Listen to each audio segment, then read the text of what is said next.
दीन बंधु दीनानाथ मेरी डोरी तेरे हाथ।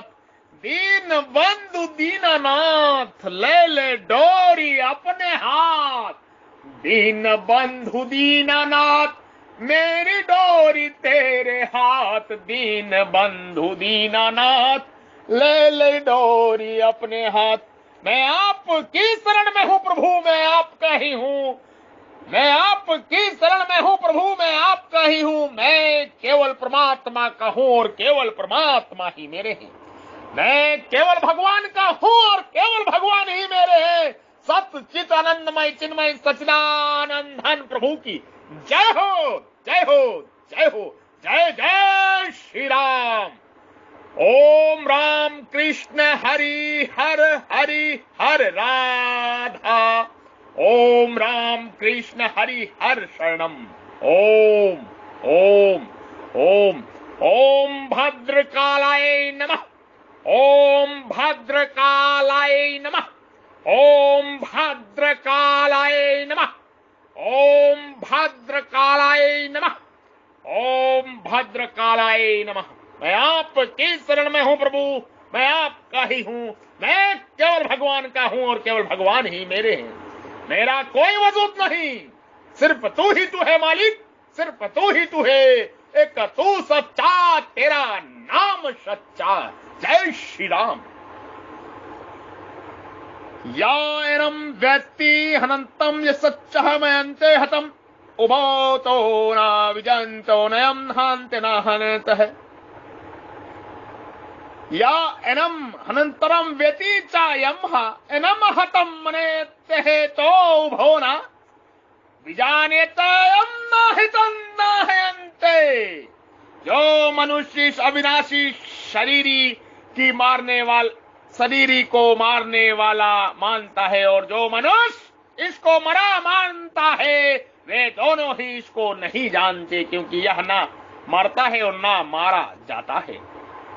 या एना वेति हंतारम, जो इस शरीर को मरने वाला मानता है वह ठीक नहीं जानता, कारण कि शरीरी में कर्तापन नहीं होता। जैसे कोई भी कारीगर कैसा ही चतुर क्यों ना हो, पर किसी औजार के बिना वह कार्य नहीं कर सकता, ऐसे ही यह शरीर के बिना स्वयं कुछ भी नहीं कर सकता।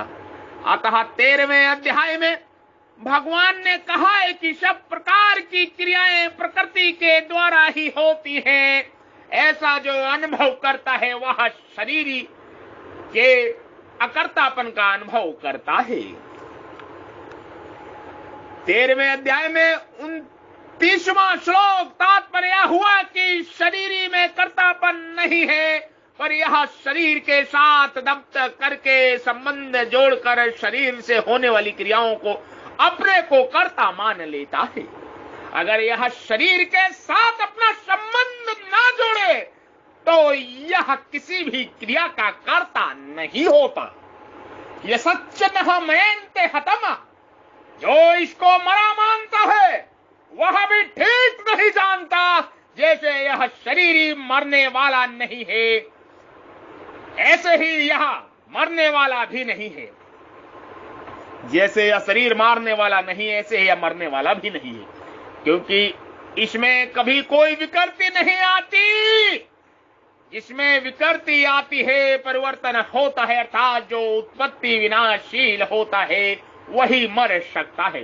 उभो तो न विजंतो नयम हांतम न हांतये, दोनों ही नहीं जानते, अर्थात जो इस शरीर को मरने वाला मानता है वह ठीक नहीं जानता, और जो इसको मरने वाला मानता है, मारने वाला मानता, वह भी ठीक नहीं जानता।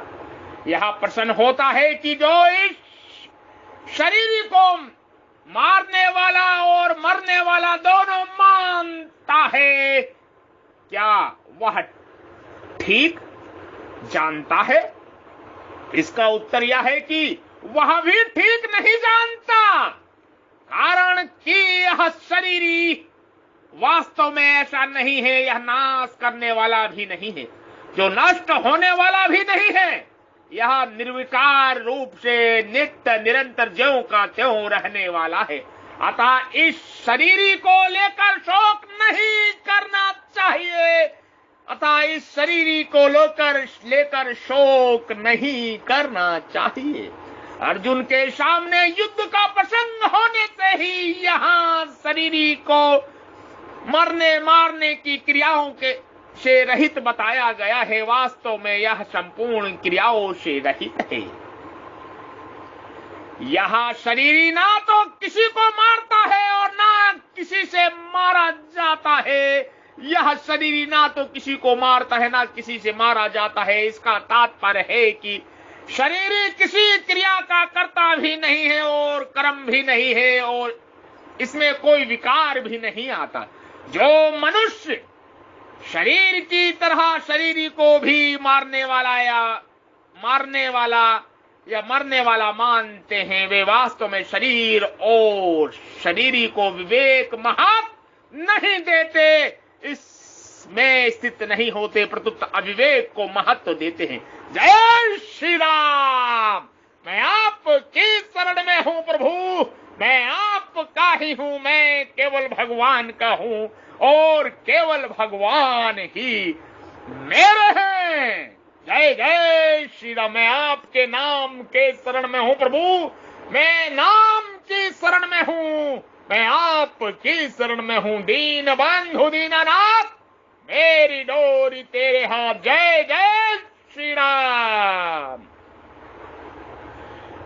शरीरी को अविनाशी जानने वालों की बात कही है। अब उसी बात को व्यक्तित्व रूप से दृढ़ करने के लिए जो शरीरी को अविनाशी नहीं जानते, उनकी बात आगे के श्लोक में हम कह रहे हैं। यह शरीरी मरने वाला क्यों नहीं है, इसका उत्तर में कहते हैं, ना जयते मृत्ये ना कदाचिन्न न भूत्वा भवते वा ना भूयः अजो नित्य शश्वन्तम् पुराणो न हन्ते हनन्ये शरीरे अयम् न कदाचित् जयते वा न प्रियते वा भूत्वा भूया भविता नायम् अजा नित्य शाश्वत पुराण शरीरे हनन्ते न हन्ते। यह शरीरी ना कभी जन्मता है और ना मरता है तथा यह उत्पन्न होकर फिर होने वाला नहीं है। यह जन्म रहित नित्य निरंतर रहने वाला शाश्वत और अनादि है। शरीर के मारे जाने पर भी यह नहीं मारा जाता। शरीर में 6 विकार होते हैं, उत्पन्न होना, सत्ता वाला दिखना, बदलना, बढ़ना, घटना और नष्ट होना। यह शरीरी इन 6 विकारों से रहित है। यह बात भगवान इस श्लोक में बता रहे हैं। ना जयते मृत्य ना कदाचिता, जैसे शरीर उत्पन्न होता है ऐसे ही यह शरीर कभी भी किसी भी समय उत्पन्न नहीं होता, यह तो सदा से ही है।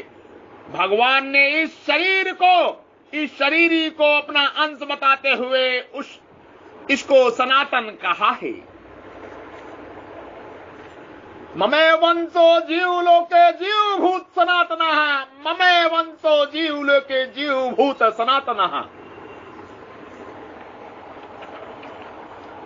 ज्येष्ठः विप्रमणः वृद्धवेष्टः विनष्टः। यह शरीर उत्पन्न नहीं होता, ना जयते अजः, उत्पन्न होकर विकारी सत्ता वाला नहीं होता। अयम भूत्वा भविता वह न भूय, यह बदलता नहीं, शाश्वत है। यह बढ़ता नहीं, पुराणः, यह क्षीण नहीं होता, नित्य है। और यह मरता नहीं, ना मृत्य है। यह हनन्ते हनमय शरीर है। जय श्री राम। ममे वंशो जीवलोका जीव भूते सनातनः। यह शरीर कभी मरता भी नहीं है, मरता वही है जो पैदा होता है। यह शरीर कभी मरता भी नहीं है, मरता वही है जो पैदा होता है। और जो मृत्यु का प्रयोग भी वही होता है।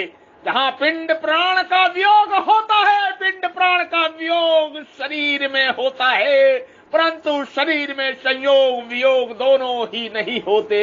या ज्यों का त्यों ही रहता, इसका मरना होता ही नहीं।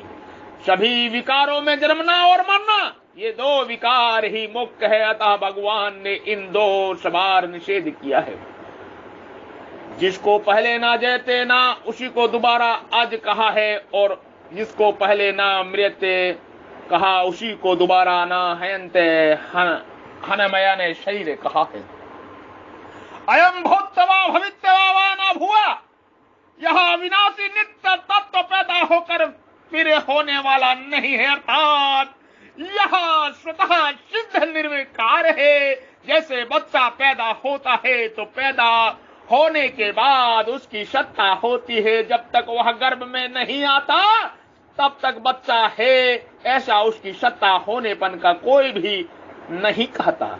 तात्पर्य है कि बच्चे की सत्ता पैदा होने के बाद होती है, क्योंकि उस विकारी सत्ता का आदि और अंत होता है, परंतु इस नित्य तत्व की सत्ता स्वतः सिद्ध और निर्विकार है, क्योंकि इस अविकारी सत्ता का आरंभ और अंत नहीं होता। अच्छा, इस शरीर का कभी जन्म नहीं होता, इसलिए यह अज अर्थात जन्म रहित कहा जाता है। नित्य, यह शरीर नित्य निरंतर रहने वाला है। यह शरीर ही नित्य निरंतर रहने वाला था, इसका कभी अपक्ष नहीं होता।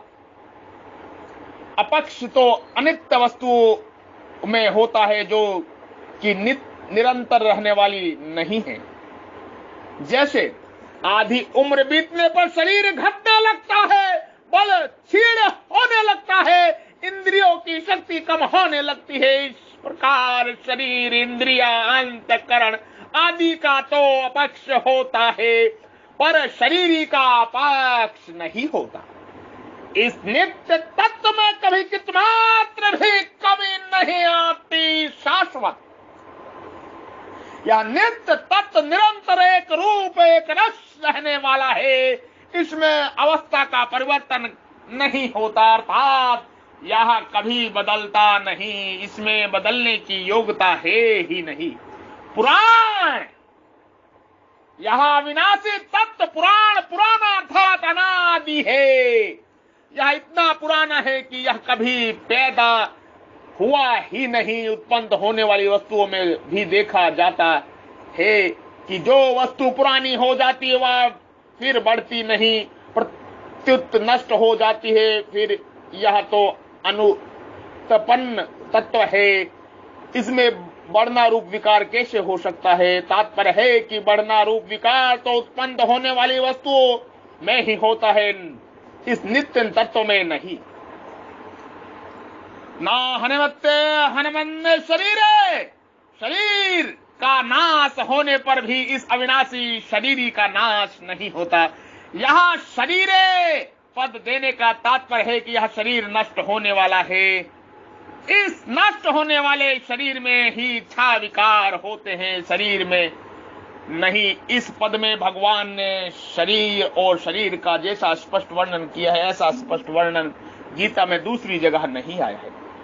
अर्जुन युद्ध में कुटुंबियों को मरने की आकांक्षा से विशेष शोक कर रहे हैं। इस शोक को दूर करने के लिए भगवान कहते हैं कि शरीर के मरने पर भी इस शरीरी का मरना नहीं होता, अर्थात इसका अभाव नहीं होता, इसलिए शोक करना अनुचित है। हमारा स्वयं का और शरीर का स्वभाव बिल्कुल अलग अलग है। हम शरीर के साथ चिपके हुए नहीं हैं, शरीर से मिले हुए नहीं हैं। शरीर हमारे साथ चिपका हुआ नहीं है, हमारे से मिला हुआ नहीं है, इसलिए शरीर के ना रहने पर हमारा कुछ भी बिगड़ता नहीं। अब तक हम असंख्य शरीर धारण करके छोड़ चुके हैं, पर उससे हमारी सत्ता में क्या फर्क पड़ा? हमारा क्या नुकसान हुआ? हम तो ज्यों के त्यों ही रहे। भूत ग्राम साए भूतवा भूतवा प्रलियते है। ऐसे ही यह शरीर छूटने पर भी हम स्वयं ज्यों के त्यों ही रहेंगे। जैसे हाथ पैर नासिका आदि शरीर के अंग हैं, ऐसे शरीर शरीरी स्वयं का अंग भी नहीं है। जो बहने वाला और विकारी होता है वह अंग नहीं होता, जो बहने वाला और विकारी होता है वह अंग नहीं होता।